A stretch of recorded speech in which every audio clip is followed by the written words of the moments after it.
Thank you, Mr Speaker. I rise to speak to the third reading of the Heritage New Zealand Pouhere Taonga Bill.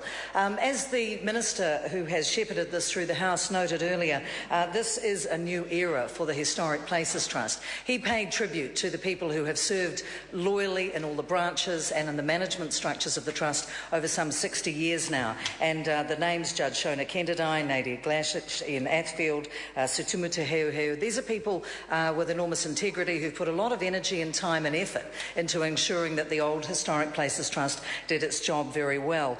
But the purpose of this bill is to make the job of that trust, and it is a misnamed thing to call it a trust because it doesn't accurately represent its role, but the purpose of this bill is to streamline specifically the archaeological process, and that is a consent process for applicants under the New Zealand Historic Places Trust. So when we look at some of the things that have been brought in as a result of the select committee process, and I was just reminding myself of it because this had its first reading on May the 8th, 2012, and the submissions closed on the 19th of July. We took about 30 oral submissions, and they were very well considered and they were very well debated within the select committee process. And at the time when they were thought about and included, and the Minister's own rather large SOP has taken due note of it. The aspects that make the bill, make the role of archaeological consent more workable have been reflected in the changes the Select Committee made. So we have practical and helpful suggestions. For example, ensuring that non-invasive activities, such as walking across a site, is not going to be considered exploratory investigation. And there were quite a few submitters who said to us it was very unworkable, the idea that you couldn't even walk across a site, because how on earth do you do your job properly to actually assess what is there? Clarifying the Heritage New Zealand Pouhere Taonga means that access to sites with assistance that is deemed necessary is also allowable. That's vehicles, machinery and equipment. But these are going to be used sparingly and not, of course, in any way likely to damage the site. I think increasing the time that people are allowed to consider these things from 12 to 18 months is also a very good thing, because general policy statements need to have that time and need to take that time, and public consultation needs to be part of it. And that was a message that came through very loud and clear. I think as well, when you're clarifying the national historic landmarks, initially it was thought that we only had 50 of them in this country, and there was a lot of debate around this.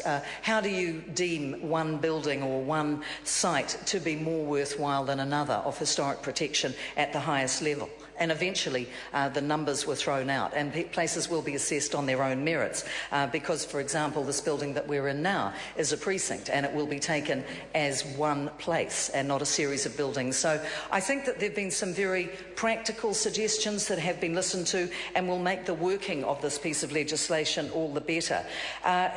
The other elements that have had to be duly considered, and perhaps the reason why this particular piece of legislation has taken such time, is that what is contained within it and within the SOPs, and we reflected Catherine Delahunty's SOPs as well, and they were incorporated as part of this legislation, and I think that's another good sign that there has been a degree of cross-party cooperation and a willingness for politicians to put aside the petty politics and concentrate instead on what needs to happen for this to be workable for the sake of preserving our heritage. So it was important that the RMA measures and the changes there have been aligned within this piece of legislation, otherwise it might not be a workable thing. And it seems to me that one of the great strengths of what this bill is doing is that it is making it more transparent, more easy to follow, and therefore more likely that our heritage sites, which are so precious to all of us, should be protected in perpetuity. Also, aligning things with the Environment Court, I think, is a very important thing.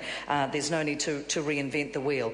A lot of people have talked about the support and encouragement that they have drawn from that support for heritage. To me, this has been a rallying bill. It has brought people together. There was initial discomfort around the disestablishment of the branches, but it is now very apparent that people in various groups have welcomed the opportunity to examine what it is that we feel is important within our heritage and to understand the processes through which we need to go if we want to protect those heritage sites.